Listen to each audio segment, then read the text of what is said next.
wadukijije uburwayi natwe tuzagukorera kandi umubiri urabikiza natwe tuzagukorera. Nyagasani mpa kubona. Dore amasomo tugiye kuzirikanaho kuri uyu wa mbere tariki ya 18 Ugushyingo 2019.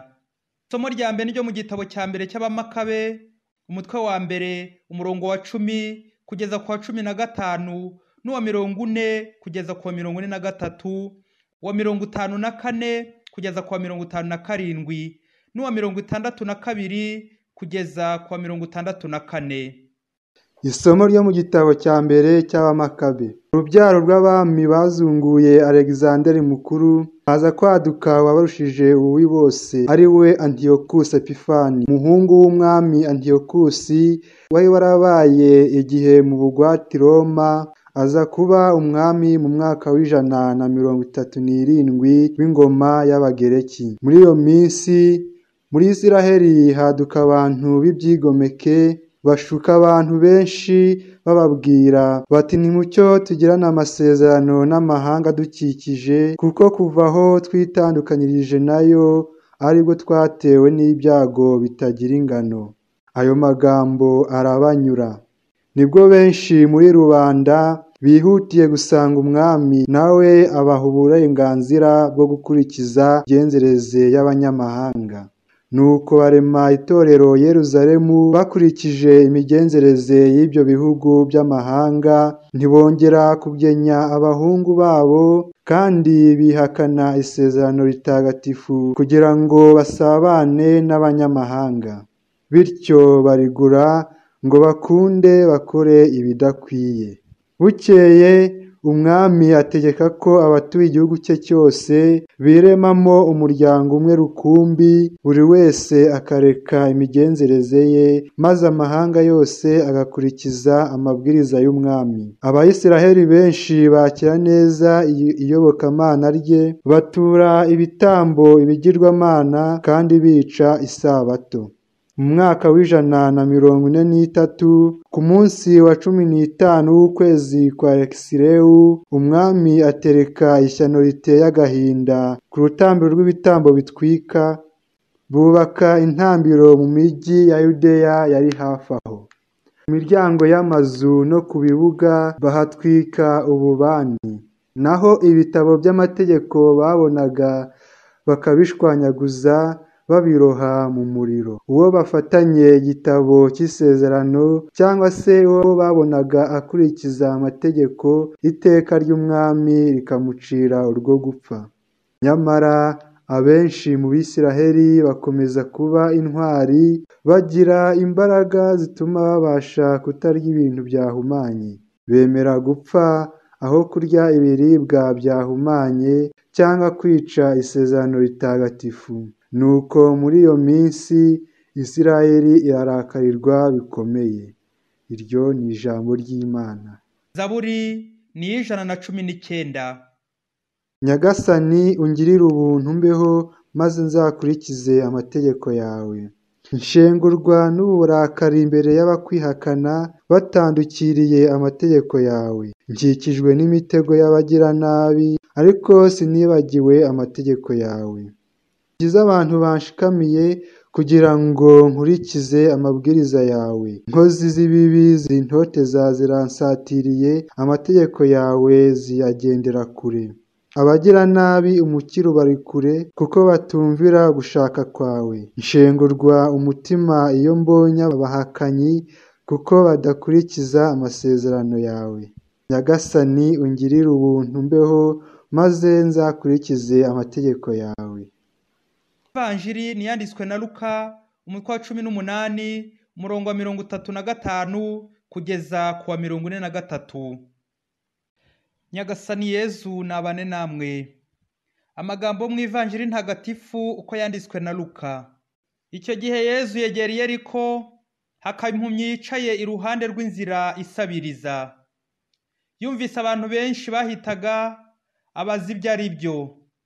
Baramusubiza bati, ni Yezu w'i Nazareti uhise. nuko atera hejuru ati, Yezu umwana wa Dawudi mbabarira. Abari imbere baramucyaha ngo naceceke, ariko arushaho kurangurura ijwi ati, mwana wa Dawudi mbabarira. Yezu arahagarara ategeka ko bamumuzanira. Amugeze iruhande aramubaza ati, urashaka ko ngukorera iki? Nawe ati, Nyagasani mpakubona. Yezu aramubwira ati, ngaho bona, ukwemera kwawe kuragukijije. Ako kanya arabona, maze aramukurikira, agenda asingiza Imana. Abantu bose nabo babibonye basingiza Imana. Iyo ni ivanjiri ntagatifu. Inshuti bavandimwe, ikigare ni kibi.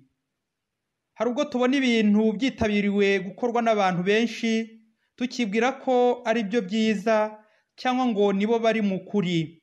Biradusaba ubutwari bukomeye, tuve muri icyo gihu kiduhuma amaso, ntitubone ukuri uko bikwiye. Isomo rya mbere twumvise ukuntu Abayisiraheli bamwe bihatira gukurikiza imigenzereze y'abanyamahanga, barenga ku mategeko y'Imana, bakora ibidakwiye, bayoboka umwami Antiyokusi, bakurikiza amabwiriza ye, ngo batangira gutura ibitambo bigirwamana, ari nako bica isabato.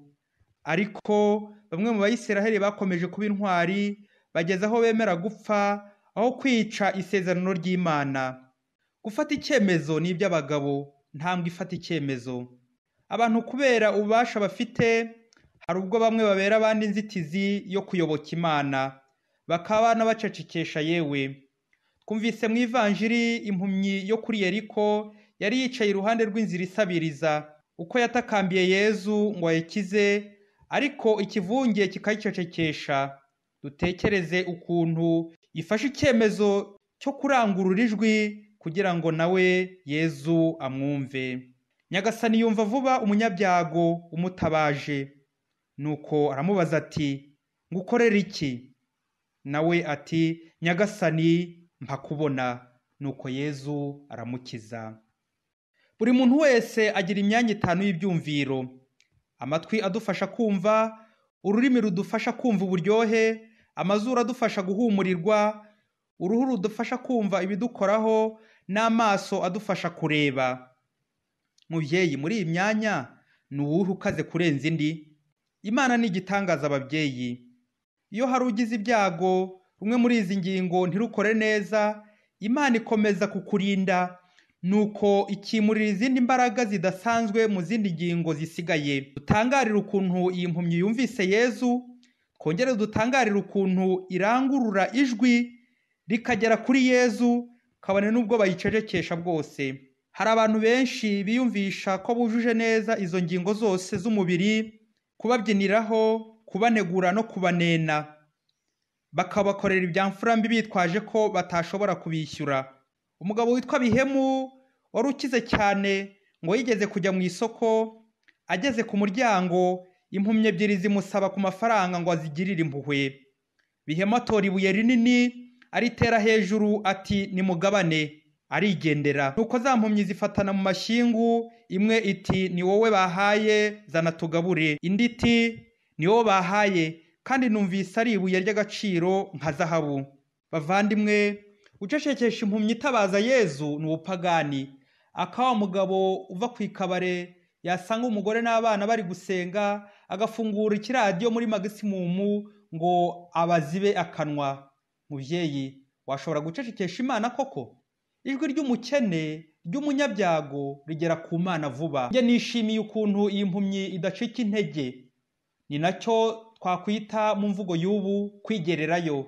Ibintu byo kwizera abantu ukajya ubanyuraho, ukagira ngo barakuvuganira, kandi nabo ubwabo ntako bimereye, tubicikeho. Tujye twigererayo, twisangire Yezu tumutabaze.